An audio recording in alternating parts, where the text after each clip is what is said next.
our economy is not doing that great, so why are they getting a raise? Are we getting a raise?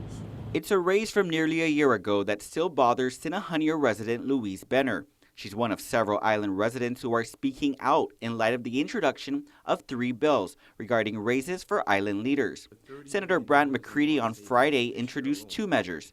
Bill 201 would repeal the raises senators gave themselves last year and reduce their salaries to what they were in 2010, or over $55,000 annually.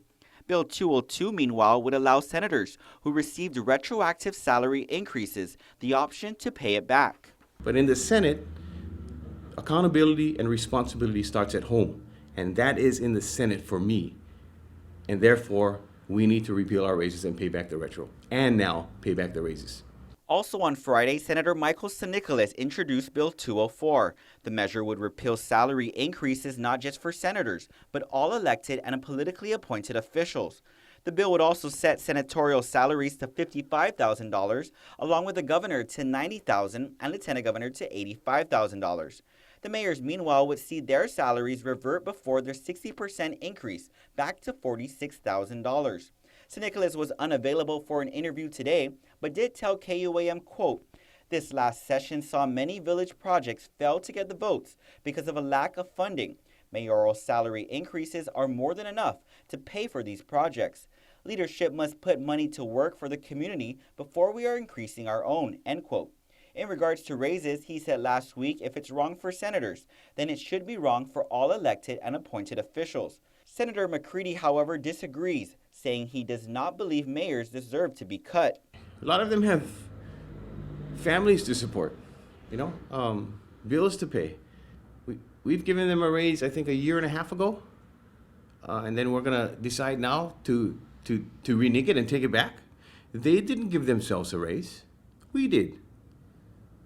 And I think it's unfair for us to now tell the mayors, give back the money, because we're not happy that a certain senator, myself, is trying to take back the raises that we gave ourselves.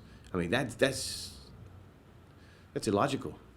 McCready says he was invited on Sunday to attend the Executive Council meeting of the Mayor's Council of Guam. While he was unavailable for an interview today, President and Agana Heights Mayor Paul McDonald says it is, quote, inconsiderate to try and cut the mayor's salaries after it's been more than a decade since they've seen any increase. While they are against Bill 204, McDonald says the mayors will discuss the matter and form an official position during Wednesday's regular MCOG meeting. Meanwhile, people in the public are already weighing in on all 3 proposals. They tried their best to do what they can do at the village, but they're not getting enough money what they can help out the villages.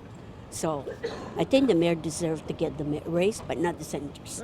I feel like the money could be used elsewhere. And besides, like on a national level, like I feel like our senators kind of make a little bit more too much than other senators in the states. So by putting these monies in other places of need, such as to fix the roads, to fix the conditions of schools, I feel that would be a much greater idea. McCready, in the meantime, invites the public, including the governor, to provide their feedback during next week's public hearing. All 3 bills will be heard on Tuesday, November 10th at 5:30 p.m. Reporting for Guam's News Network, I'm Ken Quintaniza.